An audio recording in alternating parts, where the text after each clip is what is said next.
नमस्ते दोस्तों, आज इस चैनल में आप लोगों का स्वागत है।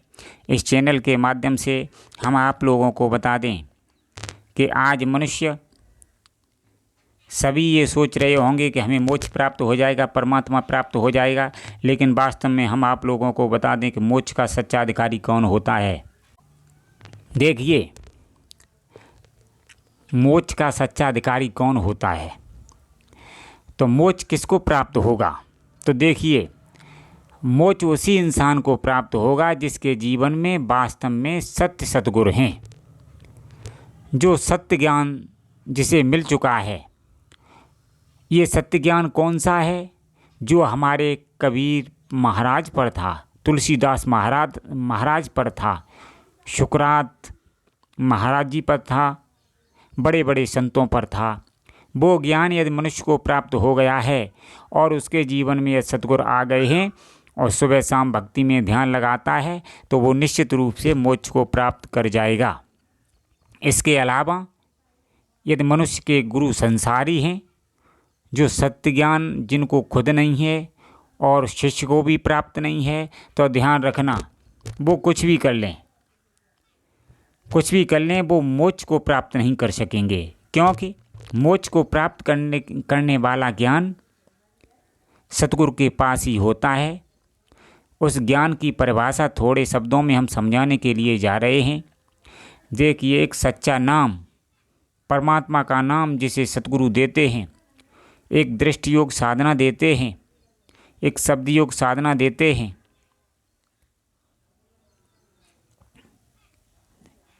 और ये 3 साधनाएं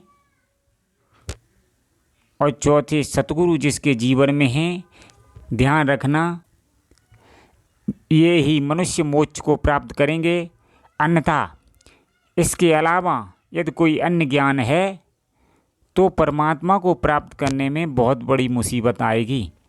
तो आप ये न माने हम परमात्मा को प्राप्त कर लें। जो हकीकत की बात मैंने आप लोगों के सामने प्रस्तुत की, अपने ज्ञान का मिलान कर लें। यदि वास्तव में ये आपके पास ज्ञान है तो निश्चित रूप से आप मोक्ष को प्राप्त कर जाएंगे, परमात्मा को प्राप्त कर जाएंगे, अपने स्वरूप को प्राप्त कर लेंगे। और ये ज्ञान आपके पास नहीं है, सतगुरु आपके जीवन में नहीं है, तो आप परमात्मा को प्राप्त नहीं कर सकते हैं। ये सत्य है। तो इसलिए, लेकिन आज मनुष्य अध्यात्म को भी समझना कठिन समझता है, सत्संग से नफरत है, गुरुओं से नफरत है। तो ध्यान रखना, ऐसे मनुष्य का जीवन जानवर से भी बेहतर कटेगा। ऐसे मनुष्य के जीवन में कलेश ही कलेश रहते हैं। हालांकि कुछ समय के लिए उसके पूर्व जन्म के संस्कारों की, अच्छे संस्कारों की बदौलत, अच्छे कर्मों की बदौलत उसे सुख तो जरूर प्राप्त होगा। लेकिन जैसे ही पूर्व जन्म के कर्म क्षय होंगे, नष्ट होंगे और दुष्कर्म जब चालू हो जाएंगे, तो निश्चित रूप से उसके जीवन में भूचाल आ जाएगा। मतलब कहने का तात्पर्य है, ऐसा मनुष्य जीवन भर दुखी रहेगा। देखिए, ये शरीर जिसके अंदर मन शक्ति, आत्मिक शक्ति और ये संसार जिसमें कण कण में व्याप्त परमात्मा विराजमान है, लेकिन प्रत्येक मनुष्य के शरीर के अंदर भी सूक्ष्म रूप से परमात्मा विराजमान है। लेकिन परमात्मा जब तक प्राप्त आपको नहीं हो सकता है, तब तक प्राप्त नहीं हो सकता है जब तक आपको सत्य ज्ञान प्राप्त नहीं होगा। जैसे हमें एक ताले की सही चाबी जब तक नहीं मिलती है, तब तक वो ताला नहीं खुलता है। इसी प्रकार ताले के समान परमात्मा का ज्ञान है। ताला मान लीजिए ये संसार है, इसमें कण कण में व्याप्त परमात्मा है। लेकिन अब कहाँ से वो चाबी प्राप्त हो जिससे हमें परमात्मा कण कण में जो विराजमान है वो हमें प्राप्त हो जाए? वो चाबी सिर्फ सतगुरु के पास मिलती है। इसलिए वास्तव में परमात्मा को प्राप्त करना चाहते हो, मोक्ष को प्राप्त करना चाहते हो, स्वरूप का ज्ञान प्राप्त करना चाहते हो, मुक्ति प्राप्त करना चाहते हो, तो तुम्हें अपने जीवन में सतगुरु को अपनाना ही पड़ेगा, सच्चे ज्ञान से जुड़ना ही पड़ेगा, अन्यथा तुम्हारा जीवन व्यर्थ चला जाएगा। इसमें कोई शंका की बात नहीं है। पहली तो बात यह है, जो लोग भक्ति नहीं करते हैं उनका ये जो मन है करोड़ों प्रकार की शंकाएं पैदा करेगा। पहली बात तो ये है, ये मन जो आपके सूक्ष्म रूप में विराजमान है, ये आपकी मानसिकता कभी सही नहीं होने देगा। ये प्रत्येक मनुष्य को चिंता में रखता है। मनुष्य के अंदर 95% अंदर से भय देता रहता है। मनुष्य के अंदर भय इतनी पैदा करता है कि मनुष्य डर के मारे कुछ काम नहीं कर पाता है। जब तक मनुष्य इस मन को वश में नहीं करेगा, इंद्रियों को वश में नहीं करेगा, विषय विकारों को वश में नहीं करेगा, तब तक ये मन चैन नहीं लेने देगा। मन का काम है मनुष्य को संसार में भटकाना। मनुष्य परमात्मा का सख्त विरोधी है। मतलब मैंने कहने का तात्पर्य ये है कि ये मन है मनुष्यों का सख्त विरोधी है। ये परमात्मा से कभी इंसान को मिलने नहीं देता है। इसलिए वास्तव में भगवान कृष्ण ने ये गीता में कहा है कि जब तक मन को वश में नहीं किया जाएगा, जब तक इंद्रियों को वश में नहीं किया जाएगा, तब तक वो मनुष्य परमात्मा को प्राप्त नहीं कर सकता। ये सत्य है लोगों। यदि आप जो इंसान, जो मनुष्य, जो व्यक्ति मन के बस में चलते हैं, इंद्रियों के बस में चलते हैं, वो कृपया करके अपने जीवन में ये सोच लें कि मेरे जीवन में शांति आ जाए, आनंद आ जाए, परमानंद आ जाए। ये कभी कोशिश ना करें, क्योंकि यही सत्य है। ये कभी भी ऐसा नहीं हो सकता। आनंद कभी नहीं आ सकता, शांति कभी नहीं आ सकती है, क्योंकि संसार में बहुत झमेले हैं। आज का मनुष्य ज़्यादातर काम का शिकार है। काम की तलाश में इधर उधर भटकता रहता है, क्योंकि उसका खान पान गड़बड़ हो चुका है और आदतें खराब हो चुकी हैं। बताइए आप लोग उस इंसान को कैसे आप ऊपर तक ले जा सकते हैं? तो ऐसे इंसान क्या परमात्मा को प्राप्त कर सकते हैं, जिन्हें अपने जीवन का भी होश नहीं कि मैं क्या कर रहा हूँ? इसलिए ध्यान रखना, मनुष्य सब जो अपना भला चाहता है, कृपया करके वो सत्संग से जुड़े, अध्यात्म से जुड़े, गुरु को अपने जीवन में बनाए। आज का मनुष्य कहता है मैं तो अपनी ताकत से जीवन जी लूँगा, हमें क्या गुरु की ज़रूरत है। तो ध्यान रखना, जो मनुष्य ऐसा सोच रहे हैं तो वे बेधड़क होकर जीवन जिएं। उन्हें कभी भी परमात्मा की झलक प्राप्त नहीं होगी। उनका जीवन कष्टमय ही कटेगा। यह काट सत्य है, इसे कोई काट नहीं सकता है। ये हमारे संत भगवानों की वाणी है। देखिए, संत भगवान और वेद शास्त्र पुराण जो ग्रंथ हैं उनमें ज़मीन आसमान का अंतर होता है। एक बार शास्त्र वेद पुराण भले ही झूठी बात कह दें, लेकिन हमारे संत भगवान होते हैं वो कभी भी झूठी बात नहीं कह सकते हैं। मतलब मैं स्पष्ट रूप से आप लोगों को समझाने का प्रयत्न कर रहा हूँ कि आज मनुष्य सोच रहा है मैं किसी से दीक्षा नहीं लूँगा।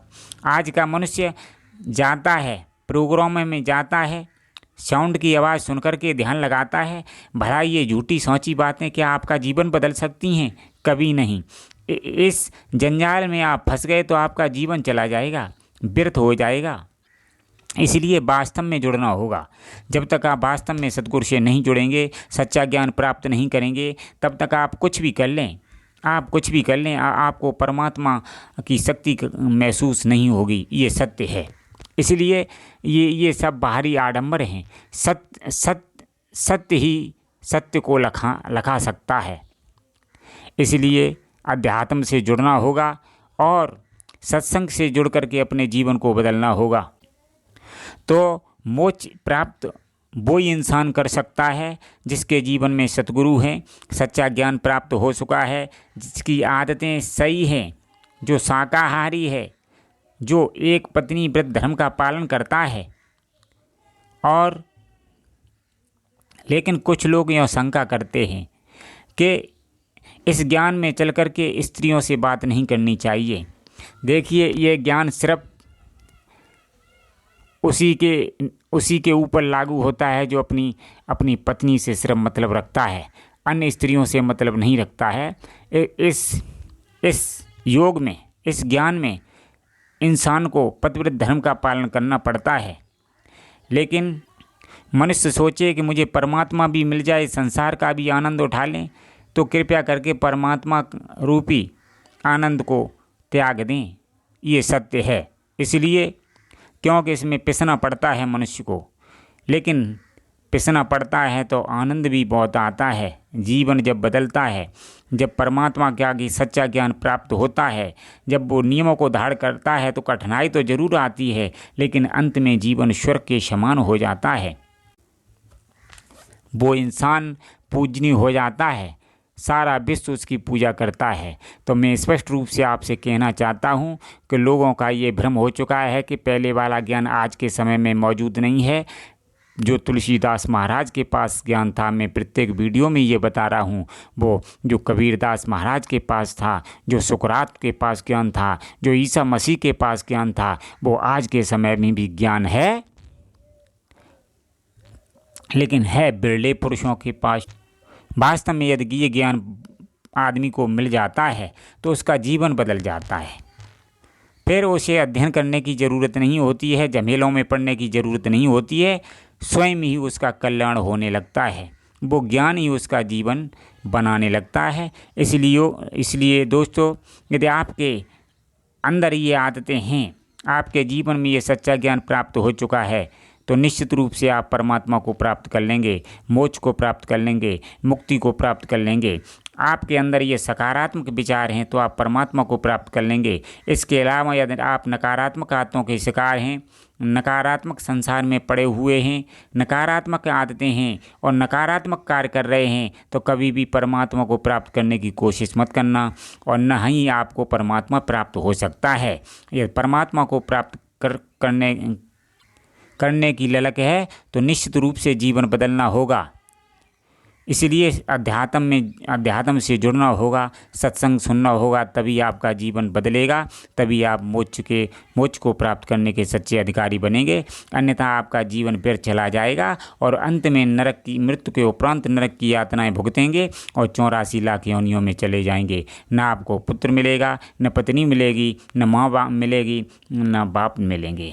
कोई कहीं होगा, कोई कहीं होगा। इसलिए मनुष्य यदि अपने जीवन में चेतता है तो अच्छा है, वरना बहुत पछताना पड़ता है। नरक की जब यातनाएं भुगतनी पड़ती हैं तो मनुष्य का जीवन बर्बाद हो जाता। मनुष्य भयंकर से भयंकर सूक्ष्म रूप में कष्टों का सामना करता है। इसलिए इन कष्टों से बचना चाहते हो, आनंद को प्राप्त करना चाहते हो, परमात्मा को प्राप्त करना चाहते हो, तो सच्चे ज्ञान से जुड़ना ही होगा।